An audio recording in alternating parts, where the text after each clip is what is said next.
Hey, good afternoon, everybody. As we come into the end of this year, we're so excited. I got my mentor, the incredible Blaine Bartlett, with us today here on Office Hours. As always, learn.blainebartlett.com/DAY. I like that. And Blaine, before we welcome our dearest guest here, Jake, what's the DAY for from the MMM? I did make a shift here. Well, we're coming into the new year, and DAY stands for Design a Year That Designs You. I love it. So, yeah, I'm doing a webinar next week, tail end of the week. So that's where people can find out more information about it. I love it. Fits right into my new day resolutions, which is what my philosophy for everyone is to make sure that we take into consideration the year goals and midterm and long-term objectives, but take our objectives day by day. Speaking about day by day, I got an old friend of mine. I've known him about half his life, and he's 22 years old. And they give me the phonetic spelling, but I'm not sure this is right. Bjorseth, is that right, Jake? Bjorseth? Nailed it. Oh, nice. My team aces. See, it took him a year, but they got it. He is the founder and CEO of TRNDSTTTRS, just a product of his university's accelerated program that was denying him. And with the mindset of a true entrepreneur, he has a great agency that builds brands for Gen Z. And Jake, welcome to Office Hours, my friends. Thanks so much for having me. Thanks so much. Well, Jake, it's great to meet you here, buddy. You are a trendsetter, I'll tell you that. I cannot believe the growth that you've had since you and I last spoke. I think I was interviewed a few years back by you and with you. And now you have some of the biggest names, biggest brands in the world working with you. And what do you think it is with all the different opportunities that these Fortune 500 companies have to attract the Gen Z, communicate with the Gen Z? Why have they decided to go with your agency? What's the differentiator to your success? Yeah, I think what it is you need to be a part of this generation to understand the cultural nuances of it, as well as you need to be a part of it to understand the digital transformation and technology taking place and moving at the pace of that. And it isn't to say that it's ostracizing any older generations or other demographics that, they don't have the ability to perform well on TikTok. I mean, some of the best creators on the platform aren't within the realm of Gen Z, but when it comes to understanding the nuances and better engaging the generation, that's where you need an actual team of Gen Z that knows how to exactly do that. And, that's the reason why the company started. I was originally all on Snapchat back in high school. I was 17, 18 years old. And, I'm consulting with this Fortune 1000 company, and we're supposed to be talking about Snapchat. And 2 minutes into this call, my entire, presentation that was my first week at, on campus at school that I'd spent forever on, and pretty much just got thrown out of the way. And, I started getting these questions, do Gen Z, do they like pad thai or mac and cheese? And just like these very out there questions. And that's when it hit me where this isn't about social media or marketing or branding. This is about an understanding of a younger demographic that don't have a seat on the boardroom or, in the executive offices at these bigger companies, yet it's a vital demographic. And, conservatively, a lot of experts project that 50% of the Fortune 500 will be turned over the next 10 years. I think realistically it's closer to 5 years. So if you're a legacy brand, understanding this demographic and ensuring that you're actually engaging and reaching them is vital to the longevity of that what once was considered a legacy brand. It's interesting for me, Jake, and I love hearing what you're up to. And I personally want to have a more in-depth conversation with you at some point in time here. The idea that you're highlighting here is, demographically know your audience. I mean, that's probably about as simple as it gets from a marketing perspective. But the other part of that has to do with there's a real interesting phenomena that is just about to occur, and it is the largest wealth transfer in the history of the world. And that wealth transfer is migrating from my generation, baby boomer. Yeah, we're kind of bracketed here. We got Dave in the middle, kind of, towards your generation. Yep. And yeah, you're going to be driving this car in a very interesting way. This economic car in a very interesting way. What are some of the things that these legacy brands, as well as some of these emerging brands, really need to get right now in order to work with you and your cohort? Yeah, I think the number one piece is, and this is the conversation I have with brands like McDonald's and L'Oreal and PacSun and North Face and others, which is this is not a marketing solution or a marketing problem. This is a business problem. Far too often, we rely on a marketing department to go solve something through a PR. And that's where I put pressure on a lot of these brands that they want to support LGBTQ plus, and they want to support DE&I, and they want to support all these movements. And all they do to really support it is they launch an ad campaign. And what are you actually doing behind the scenes? Because, that may have worked when our only system of information was a TV and a radio and our newspaper controlled by a handful of companies. But when the primary source for news information for Gen Z is Twitter, and not the news sources on Twitter, but rather what other people are saying about it, there's no hiding. And once everything, there's a longer conversation about Web3 and once this all gets on the blockchain, but there's no more hiding anymore. This is a true business problem. And so, once we can align business objectives around it, be willing to shift product, brand, messaging, then marketing, then we can actually, get moving. And then the smaller tactics that are seen as the solution today, then they can actually work. One of the interesting things is I've explored this space coming from a more traditional background in marketing and branding, with great athletes, great brands, the ones that you've worked with, I've worked with for years in the sports and entertainment realm. It's interesting because there's an authenticity that's necessary in a brand. And I think one of the most difficult things about people of my generation and Blaine's is that we're so used to manufacturing a brand, right? We're telling a story that's not a real story of illumination and failure and mistakes, and a real story. And yet I think a lot of the older generation sees Gen Z as wanting to stand in front of cars they don't own, impressed by the Kim Kardashians of the world and the Kanyes and the craziness.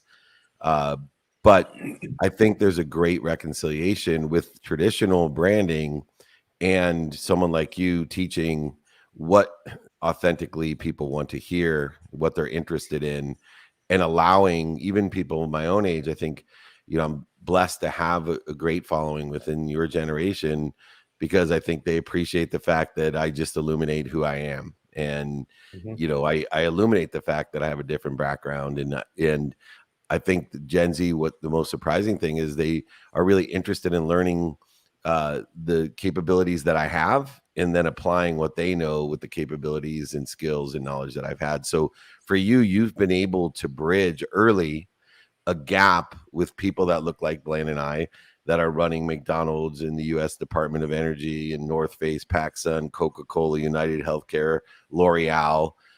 Those are run by people that look like Blaine and I, and you've been able to communicate effectively, respecting what they know, but adjusting and adapting how the story is told. What has that been like? Was there resistance? I know you've been doing this a little while now. Was there resistance because you were 19 when you started and you're only 22 today? Yeah, well, I'll say, I've always been a Led Zeppelin fan, so that helps, Yeah, it does. Who isn't, right? And, in addition to that, it's always been an emphasis on understanding that there's, when you're young, what I always say is the best advantage you have when you're young is going to be time, of course. But within that, what I always tell people, especially my friends that are entrepreneurial and want to go, achieve incredible things, is from my perspective, and I could totally be wrong, unless you're Mark Zuckerberg and Elon Musk, and not even Elon in that category, but unless you're Mark Zuckerberg or Kylie Jenner, there's no amount of money you're going to make in your 20s or even 30s that if you were to instead spend all of that time just learning, that you wouldn't be able to remake in a couple of years in your 40s and 50s and so on.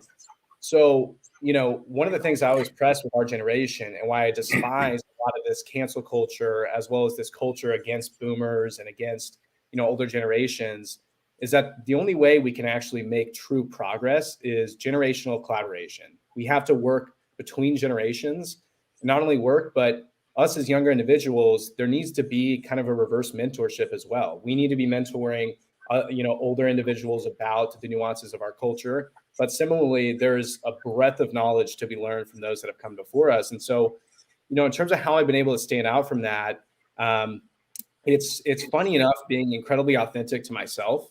I'm very much an old soul despite my young age. I grew up playing in classic rock bands, so that's in my DNA. That's who I am.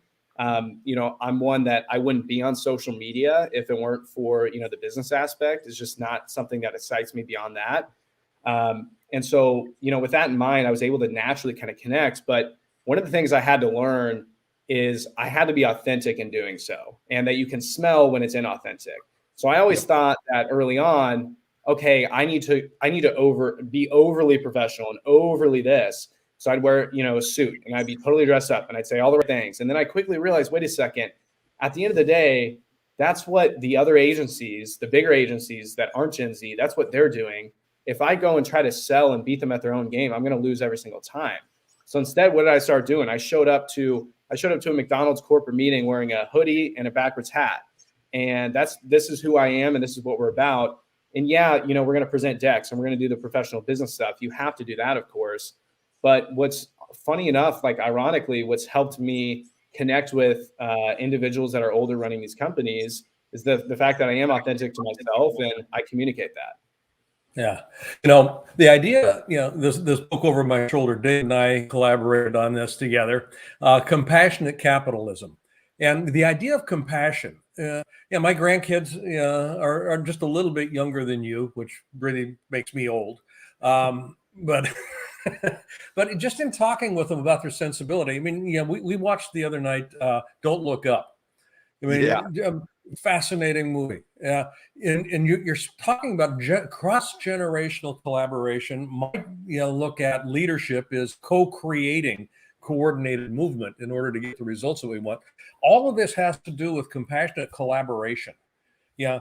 So my sense of, and I'm just kind of tossing this out here, so throw the ball back if it doesn't fit. Where Gen Z is coming from, in large part from a values perspective, is we're all in this together. We foul this nest up. There's no turning back. We're all in this together. And so if I'm a business, if I'm landing on that chord, I'm actually resonating with somebody that is going to be able to make a difference. And I say that because you're going to have the purse strings. You can make a difference and you will vote with your dollars. Is that a fair assessment, Jake?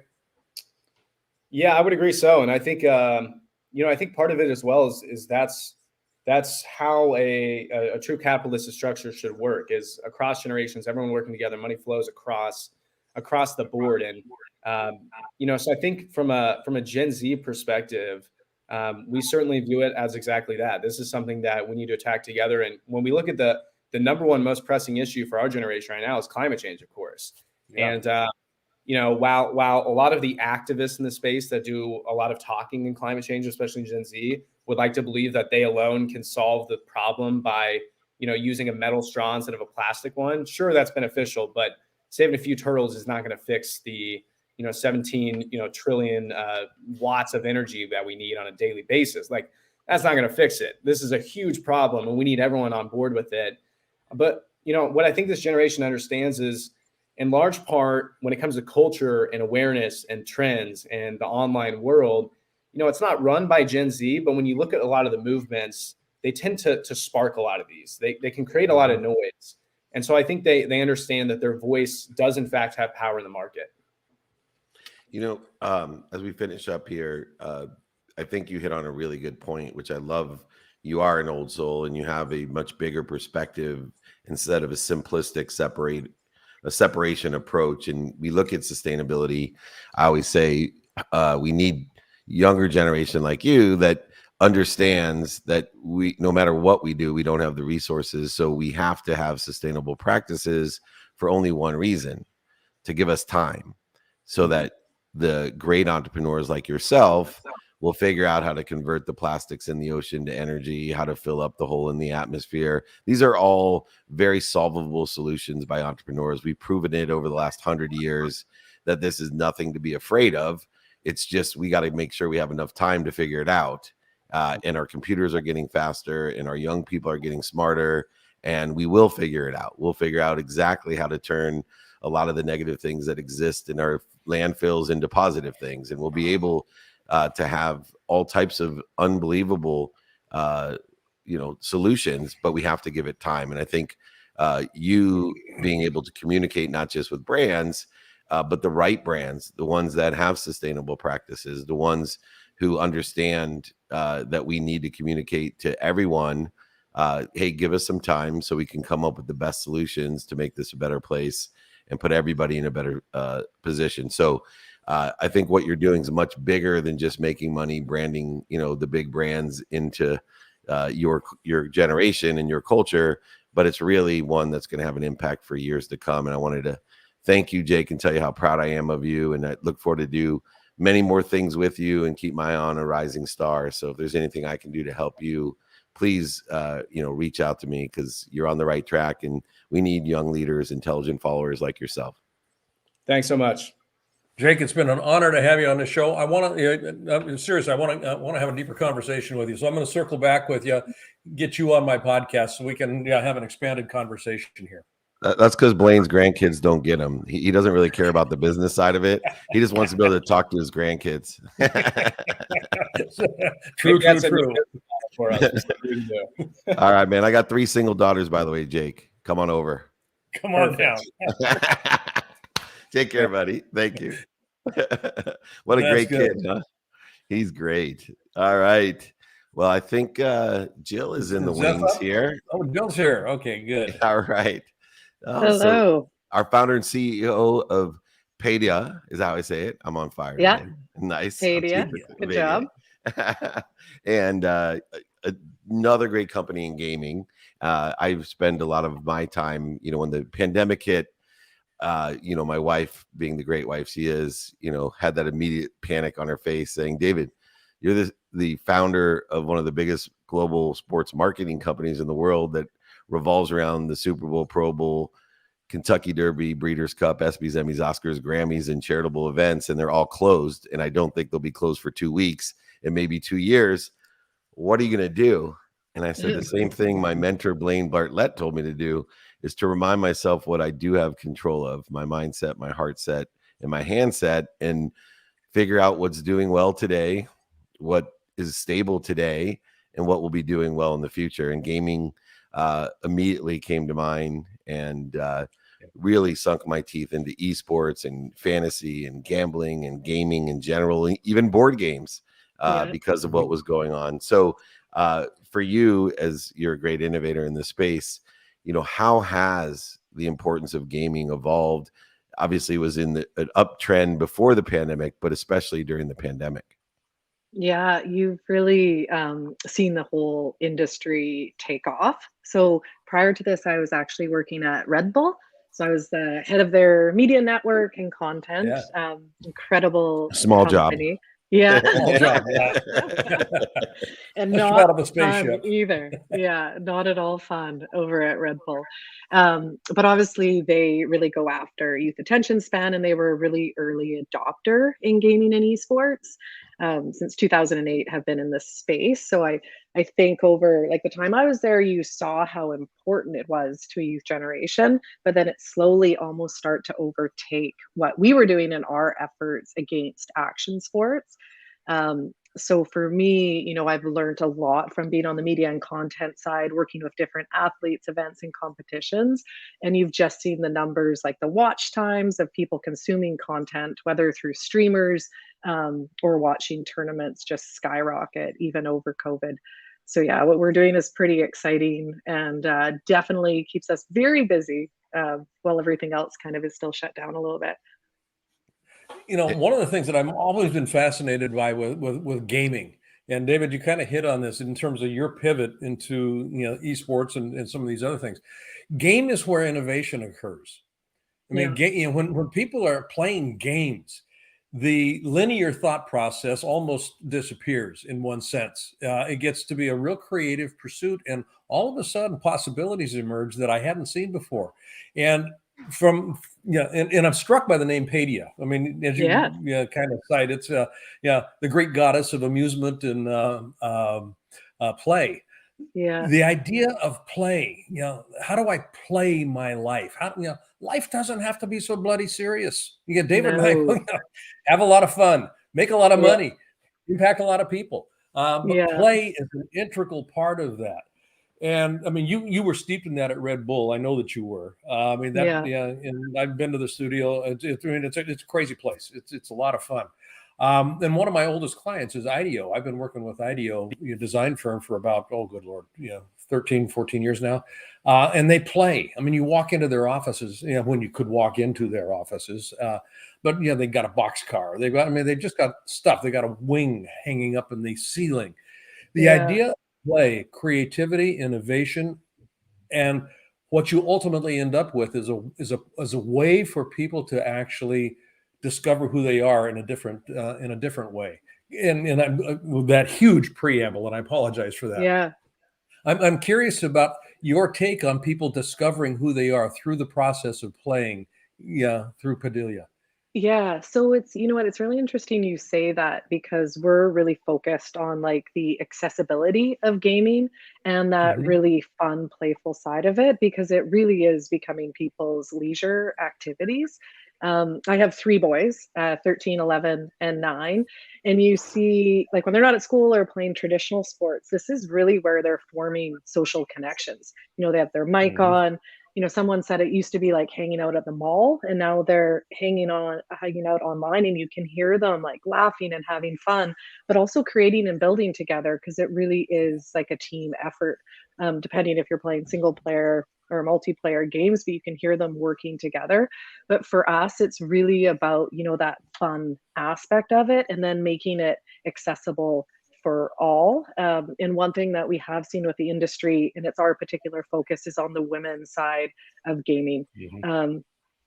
3 billion plus gamers in the world, half are female, but they've really been left out of the conversation.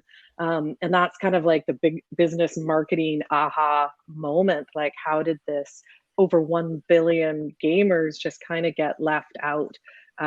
So we're really wanting just to make a safe place for them to play because I know you guys have probably heard like a lot of women, whether they're playing Overwatch or COD, they turn off their mic because as soon as their voice is heard, 77% of them get really harassed. And going back to what you said, gaming's fun. So why can't they just have fun and play too?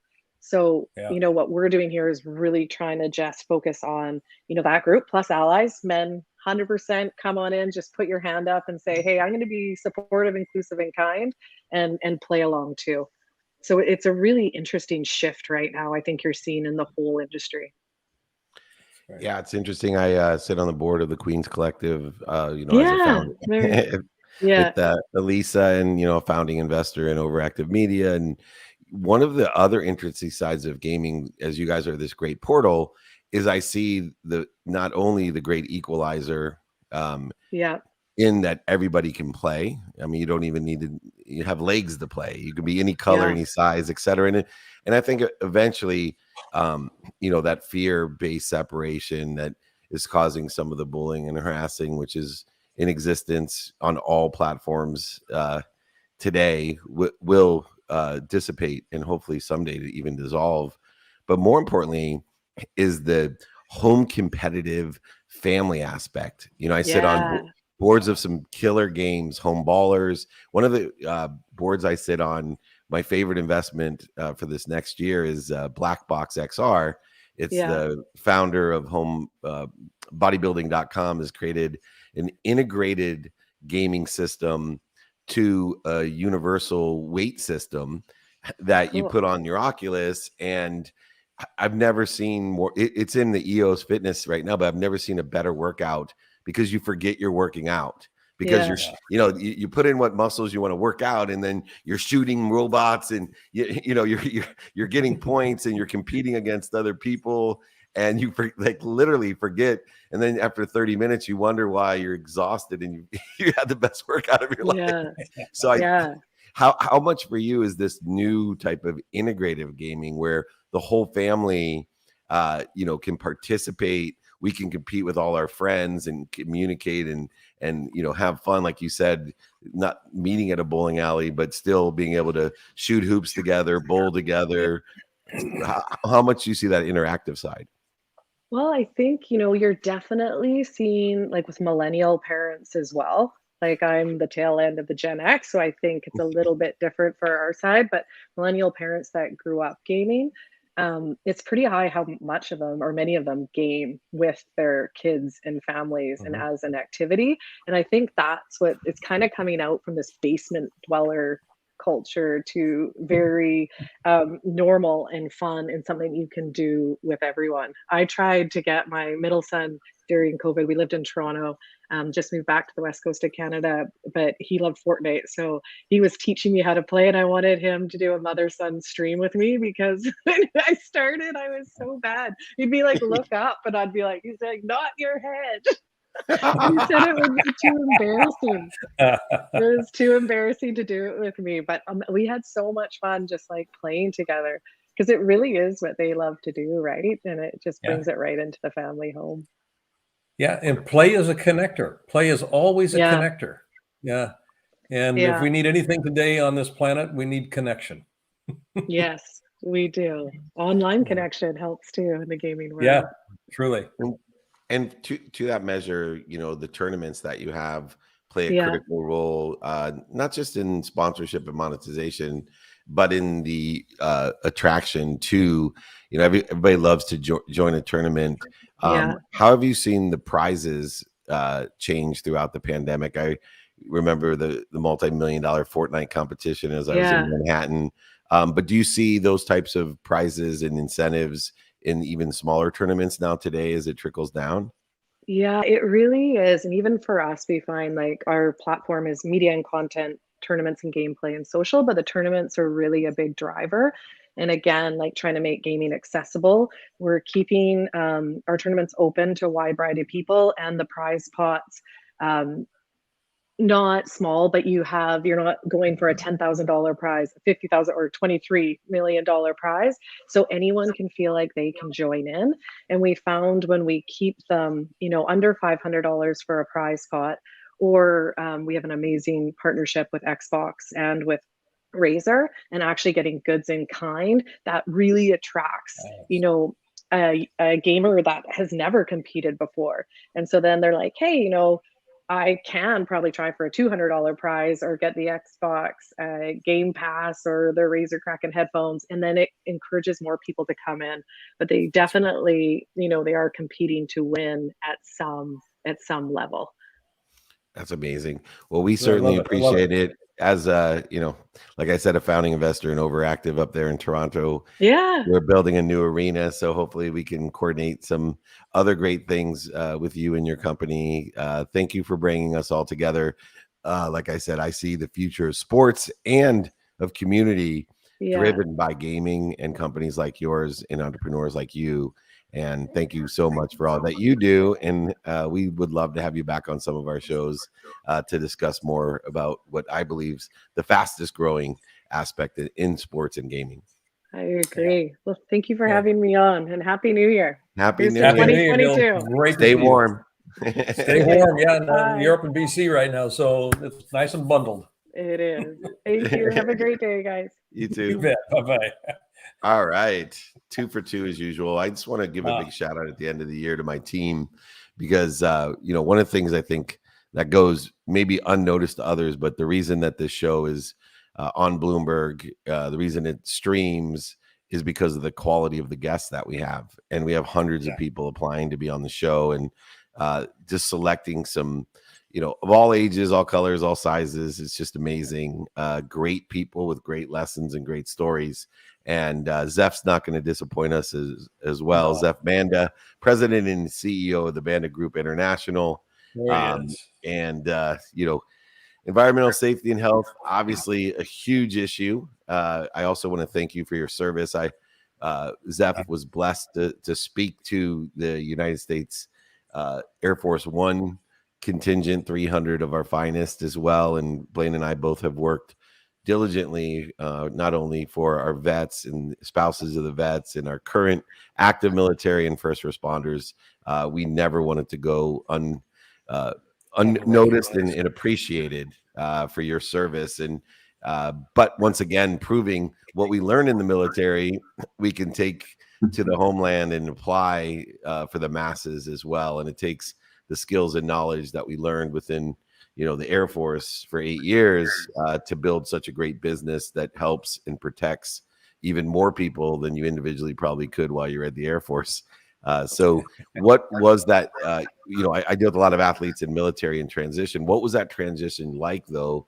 It may seem obvious and easy, but what was the transition like to take that skill set and build such an extraordinary business? Yeah, thanks, guys. I appreciate you having me on, and Happy New Year to you. Happy holidays. Thank you.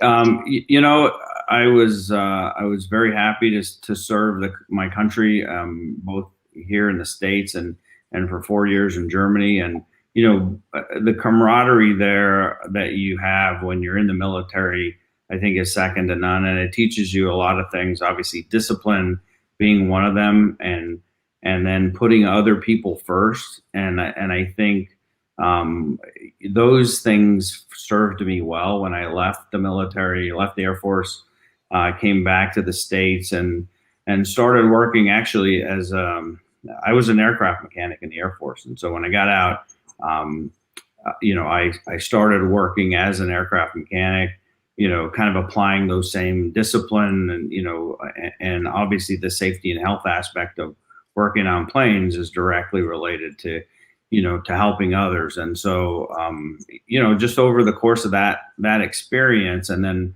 transitioning to go work at the Department of Energy National Laboratory in New Mexico, where I started to delve more into the environment, health, and safety area, and really started picking up a number of things along the way.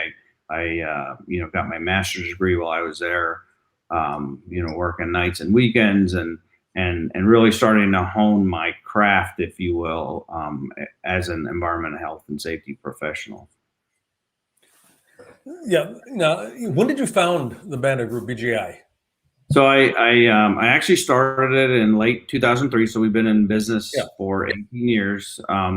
After I left working at the National Laboratories, I did a stint working for Intel Corporation. I was on a team that built large scale manufacturing facilities. My first project was actually in Israel. We were building a factory there. And so kind of took that experience and really through a number of experiences. I did a short stint as well with a small company in New Mexico when I was working in the National Laboratory, and just kind of started learning about business, about federal business, and then just decided in late 2003, my kids were both in college. I thought, now's a good time to, if I'm going to do something like this, to just step off, and I felt pretty confident, that I could find a job if I needed to. But I thought, I'll hire myself out as an independent consultant and see what happens. And it just, ever since that day, everything just kind of blew up, and in a good way. It really we had aggressive growth in the first probably 5 years of the company, and I haven't looked back since. Yeah, and part of the reason I asked that question is, since 2003, I mean, you've got a pretty good client list here. I mean, you look at it, Fortune 100, and it is global. Yeah. And ESH is a pretty, that's a pretty narrow niche to actually occupy. My guess would be, and I don't know the company real well at all outside of just reading some of the cliff notes that we've got here, but you're probably the big gorilla in this space right now. Would that be a fair assessment, Zeph? Well, there's still a fair amount of competition. I think in the grand scheme of things, we're a pretty good player in that space. We also, over the course of time, we started doing federal work. So we've now kind of morphed into doing services that are ancillary and related to our core business of environmental health and safety, like construction management. We're also we have a pretty good service offering in the security area, because we work in the nuclear facilities on some of the Department of Energy nuclear sites.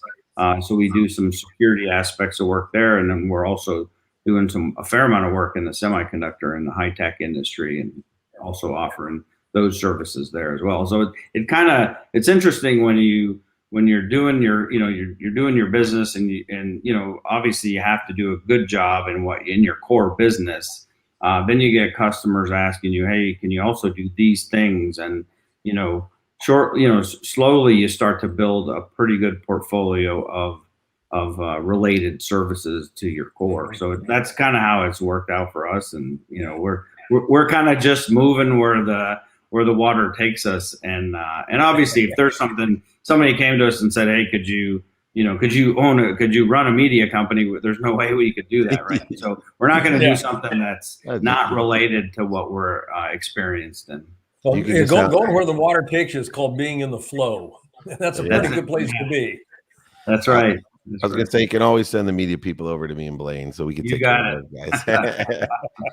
Speaking of with being in the flow, obviously the critical business issues changes with the regulations, statutes, and common law and lawsuits that exist.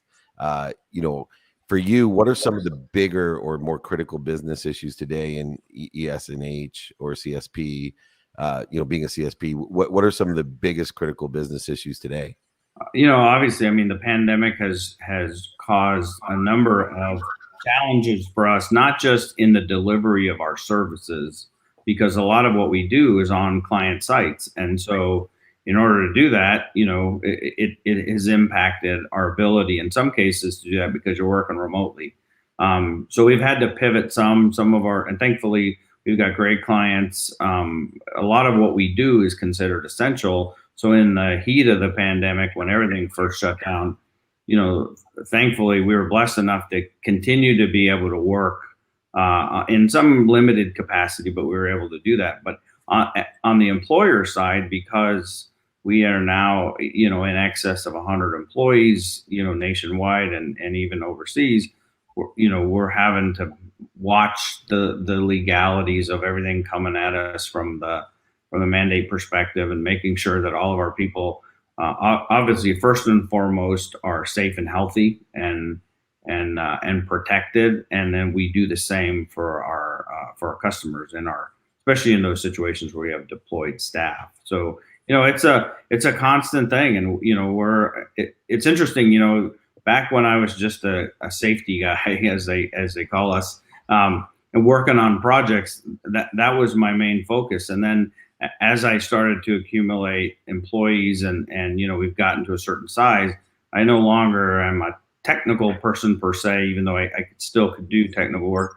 I've had to morph into a businessman, and all of the things that come along with that, the insurances, these kinds of things, the legalities of running a business have been a challenge, but it's a necessary evil, and obviously my main focus is keeping our employees gainfully employed, safe and healthy, and also helping our clients, with their employee safety and health programs.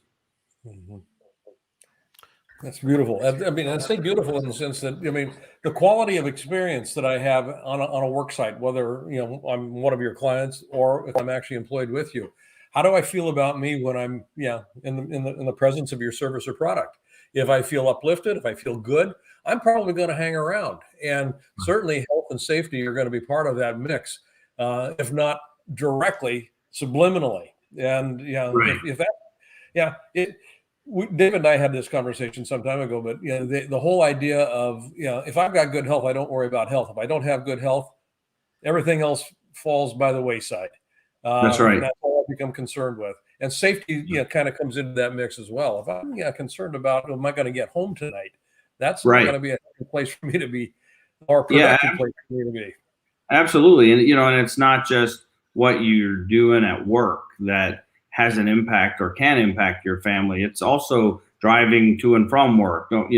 It's working in your garage. And in some cases, that's a lot more hazardous than working on a large scale construction project, because you see my garage, huh? More lax at home than they would be at work, right? Stand on top rung of a ladder or something that you wouldn't do on a job site. So those are things that we try to instill in our folks, and that, you know, we also work with our clients. And, you know, I have to say, having worked at Intel, they have a very strong safety culture. We support them. We still, you know, we contract back to them, and they're one of the premier clients when it comes to safety and health, and the value that they put on that. And so, you know, we have a good team of people working domestically at a number of their sites. And so, you know, it's the whole take it home, you know, with you, that same safety culture, and you know, we're in lockstep with them on that. And beyond that comes the extreme quantitative value of what you do, the risk assessment and the quantitative value that your company provides. I'm sure it's quite easy to articulate, you know, the importance of safety and the amount of money that is saved by a company doing things the right way, doing well to doing good. Right. And, you know, just to reiterate with Blaine from that conversation, you know, my favorite line is, you know, if you're healthy, you get as many wishes as you want every day.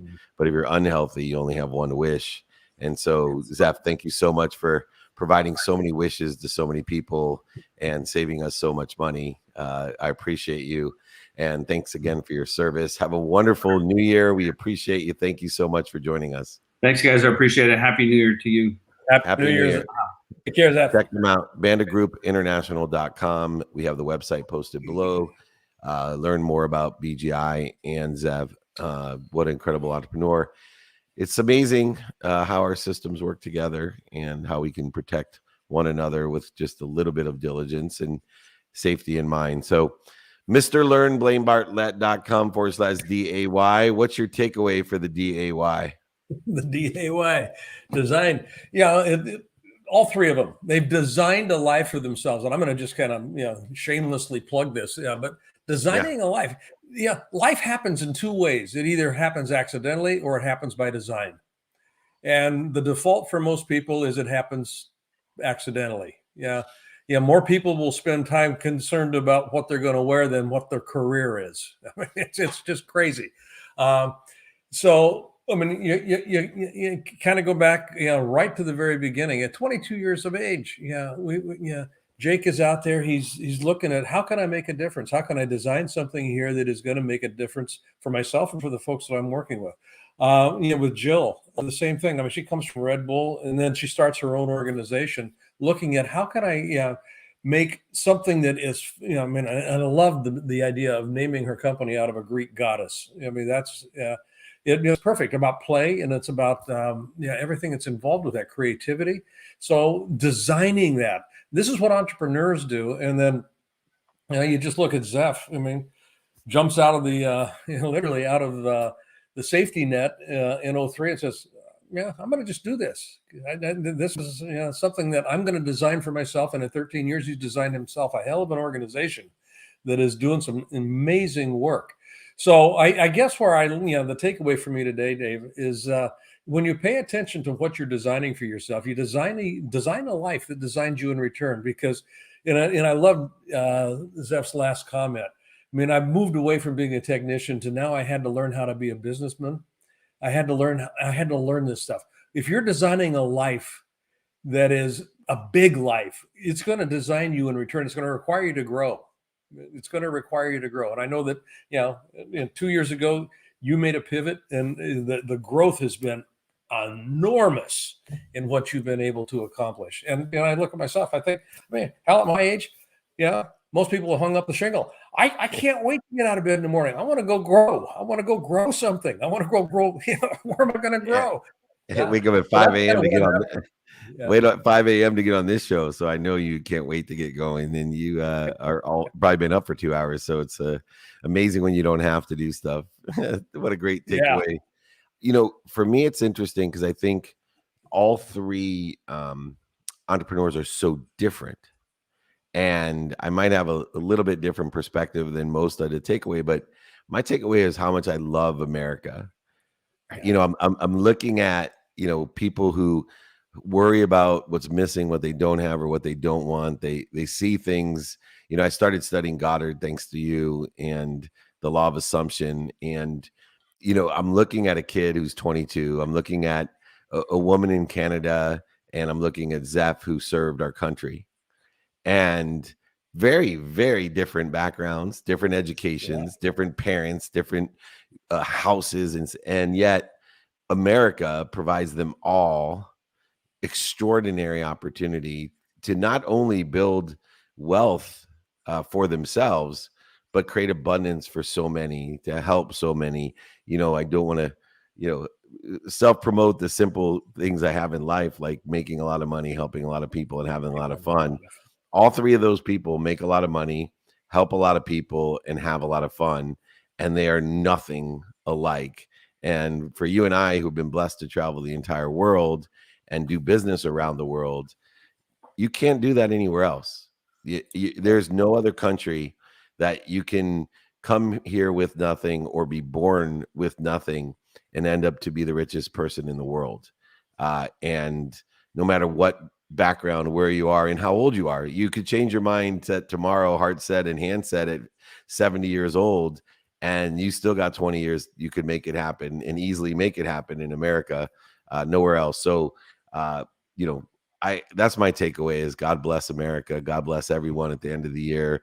Please look at what you want and what you have. Appreciate, acknowledge, and ask for more. This is the country of appreciation of what we have, acknowledgement to the ability to give it all away, and the ability, which makes it great, to wish for more.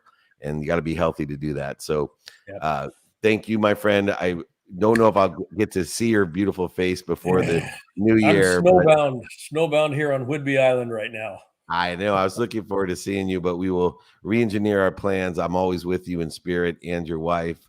I am so grateful for the year that we've had, and we'll catch you on the other side for the best entrepreneur show on Bloomberg. We got a big new streaming deal. You'll see the press release early next year, where office hours not only will be on Bloomberg, but switching to the biggest streaming service in the world with a humongous entrepreneurial deal. So we are very excited about where we're going, and it wouldn't have happened without you, my friend. Learn.blainebartlett.com/DAY, the Mindset Mastermind, moving possibilities to profit. My mentor and friend. Thank you so much. Blessings, buddy. Have a great New Year's. You Big too. hug to Love Julie. you. Big hug to Cynthia. Thank you. Awesome. All right, everyone. We got a big day tomorrow. That's right. A new day resolution, even though it's the 31st. Everyone out there should feel blessed. If you don't feel blessed, you should join my 14-day gratitude challenge. And if you do feel blessed, you should join my 14-day gratitude challenge. David@dmeltzer.com. Join me. If you finish it, I'll give you a big Dave Meltzer care package. I want to thank Matt again for always producing a great show, even though he has the wrong clothes on and the wrong hat on. We still love him. David@dmeltzer.com. Remember, most importantly, everyone, be kind to your future self and do good deeds. See you tomorrow.